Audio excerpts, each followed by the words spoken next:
As we all know, Fallout 76 was marred by performance issues at launch. As with many of the games published these days, the game was what's technically referred to as a broken piece of shit. And it's a lucky dip as to whether you're entitled to a refund from buying a broken game, because it's only software after all. It's not a physical thing that you can point at if a handle is hanging off, for example. So what exactly does it mean for a game to be a broken piece of shit, and how broken does it need to be before we ask for our money back? Here to discuss it is Mr. Henry Give Me My Money Back Cooper. I can relate to being a broken piece of shit, so Awesome. Let's get on with this. So this story began when some consumers who live in Australia asked for a refund of Fallout 76, and the game's publisher Zenimax refused. And now, according to the Australian Competition and Consumer Commission, or ACCC, they have just ruled that Zenimax must give refunds to Australian consumers who purchased the game,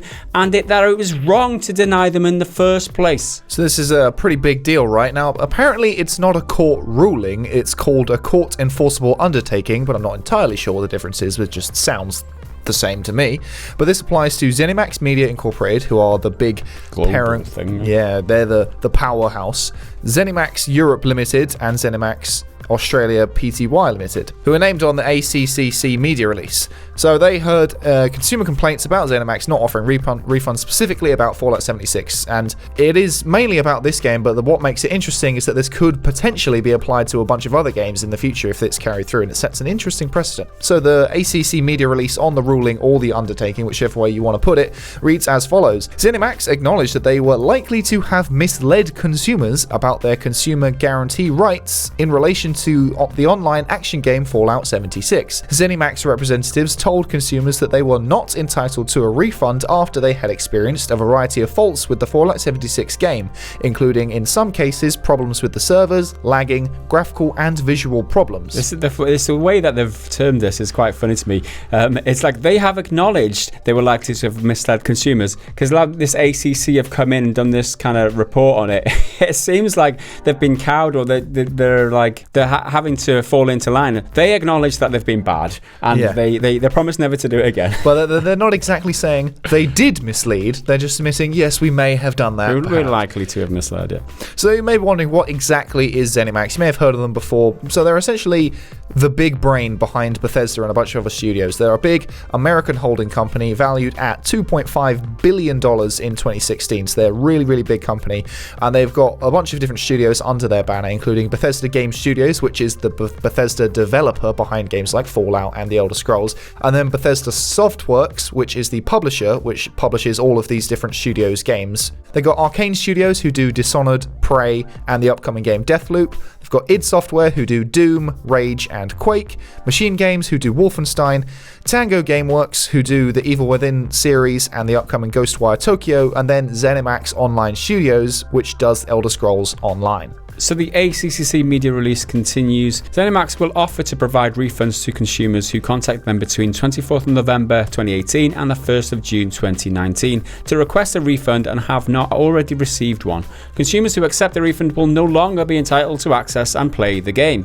So basically, if you live in Australia and you requested a refund before June the 1st, awesome, get your money back and you can't play the game again. Otherwise, tough luck, tough titty, you can't get your money back. Bad luck. And it's interesting that it says between the 24th of November 2018, even though the initial release date was the 23rd of October. So if you filed it straight away, you got the game and you were like, hey, this is bullshit, let's file this complaint. Apparently it's invalid according to what's in front of me. Maybe it released in Australia later than it did in the rest of the world, but I'm not entirely sure. Yeah, it's weird that they have a specific date like that. So if you apply for a refund on June the 2nd, you shit out of luck. I mean, why have they give that specific window? I don't know, it's beyond me. I mean, yeah. I guess if you've played it for months and months and then decided it's broken, feasibly you could have bought it on day one, played it for 2 or 3 months, and then request a refund and still get your money back and haven't rung it for content. Now I might be misremembering, but I think this when they launched this, it did the kind of EA thing where you could get early access if you pre-order it or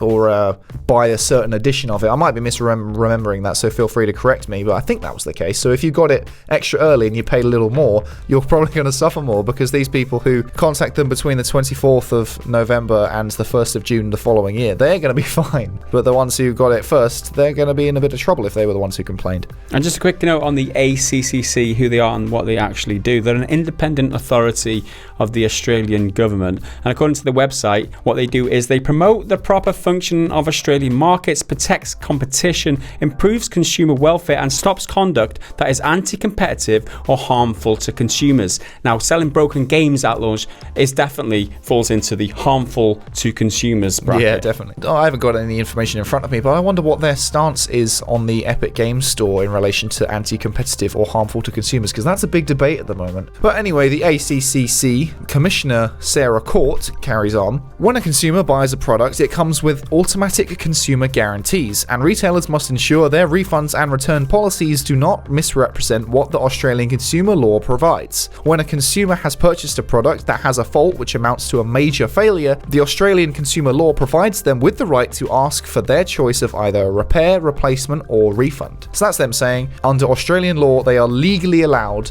to ask for refunds. Doesn't matter what the retailer says. If there is a quote-unquote major failure, they have to give a refund. But it calls into question, what is a major failure? Like, who decides that? Yeah, that's the question, right? And like I said in the intro, like a physical thing that you buy, if it's broken, if it's got major failure, like a laptop, if the screen don't work, it's a major failure, right? How can you define what a major failure is for a bit of software? Now, what they've said here was that the ACC said that, including in some cases problems with servers lagging, graphical and visual problems, was what amounted to the problems with Fallout 76. Now, if that's deemed as a major failure, which they have done, well, that could be applied to so many other games. You know, where do you draw the line in terms of how many performance issues, how laggy does it need to be, how buggy does it need to be before it goes from being a minor failure to a major failure? Well, whatever is decided as a major failure, which I'm sure we'll elaborate on in just a sec, whatever that decision is, it's legally mandated by Australian law. So whatever they decide, Zenimax will have to do it, or they won't be able to do business in Australia anymore. And it's not a massive market in terms of the wider gaming industry, but it's still pretty relevant, right? Yeah, I mean, I think Australian market makes up for 0.8% of the global gaming market. Now, that represents $1.3 billion in a market which is worth $152 billion globally. So it's only a small speck of the whole entire market. But what's exciting is that it does set a precedent, right? If publishers are faced with the fact that even if in one area the game will be allowed refunds because it doesn't meet quality standards, then it totally incentivizes them to get the game right on day one. Even if it is 0.8% of the sales of the total game, it's still lost sales, it's still missed out revenue opportunity, you know. So how much that will knock on effect to other countries, and I'm hoping, because the UK laws are kind of aligned with Australian laws, it's a little bit different in the US, but I'm hoping that something along the lines of these types of rulings can happen in the UK in the future too, and hopefully it'll have a knock-on effect and other countries will follow suit with Australia. Well, then there's the question of what constitutes a major failure, as they put it, or what makes a game faulty, because that's going to be a really, really tricky line to walk, because you could argue this thing is a bug, or it's just a design choice, a bad one at that, but it is like they put it there for a reason. It may not work very well. I chose to make it shit.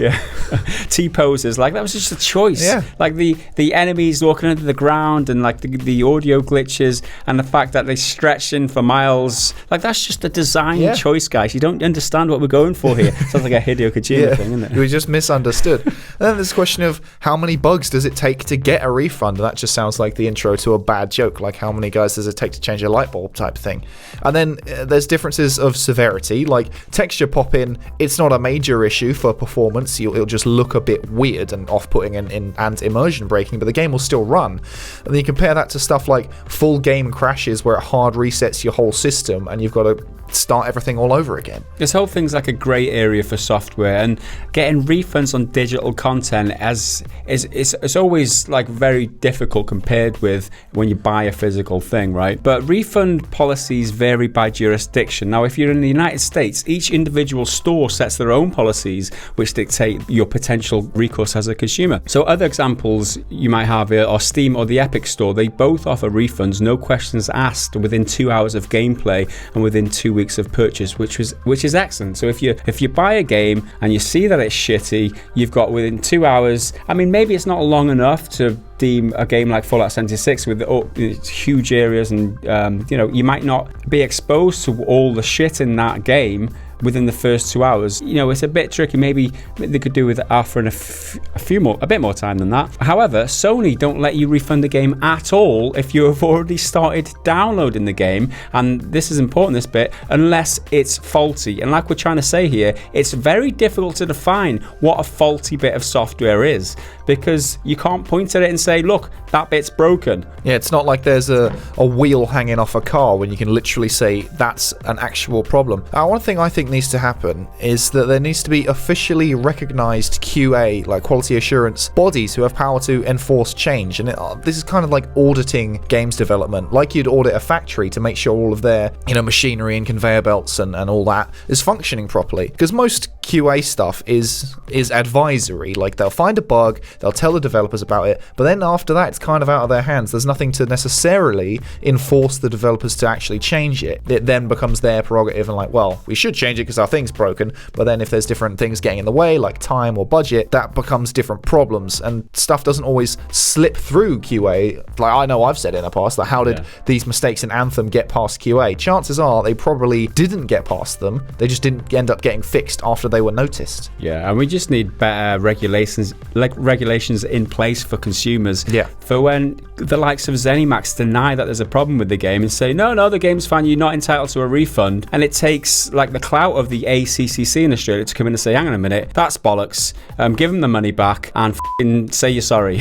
It's just a case of the whole industry moving so fast compared to where it was even 10 years ago, let alone 20, that it's not been able to adopt the conventions of other industries, which took a lot longer to get to where they are now. Well, hopefully it's catching up. I mean, games regulations in Australia are notable for the fact that they're very strict with what you're allowed in games, but at the very least, they've got some decent consumer policies in place here that protect consumers who get ripped off by these shady companies trying to shit out broken, unfinished games at launch. And the more people who are protected from those types of things, the better. Let's just hope that we can raise awareness on this and get this in place in other countries too, so that we don't get ripped off by these fucking greedy companies like happens all the time. What we haven't mentioned is how many people will get refunded from the horribly priced £100 subscription for Fallout First, which is, oh my god, that was broken at launch, right? The private worlds that weren't private and anyone could join them. And the stashes that ate your items were supposed to keep them safe for you. And entering a new instance with already looted items. God, at this point, Bethesda is just a laughing stock, and this is just one of dozens and dozens and dozens of videos and news stories that have come out from the fact that Fallout 76 is a thing in the world, and it's still a thing, and people are still playing it apparently, but that's up to them. I mean, if you're having fun, good for you, but some people think sticking nails in their eyeballs is fun, so to each their own, I suppose. But anyway, that's just our thoughts on the matter and all this pro-consumer stuff that Australia's trying to do against big evil corporate entities like Zenimax. Well, evil's perhaps a bit strong, but why don't you let me know down in the comments, do you think they're evil, or is it just business? Business is business. Misunderstood, aren't they? Yeah, they're just misunderstood. We're actually genius. You just don't understand. Make sure to leave a like, hit that subscribe button, go on over to patreon.com/prettygoodgaming to support the content that we create and keep this pro-consumer channel going. Thanks for watching. I've been Henry, he's been Gaz. We'll see you next time. Bye for now.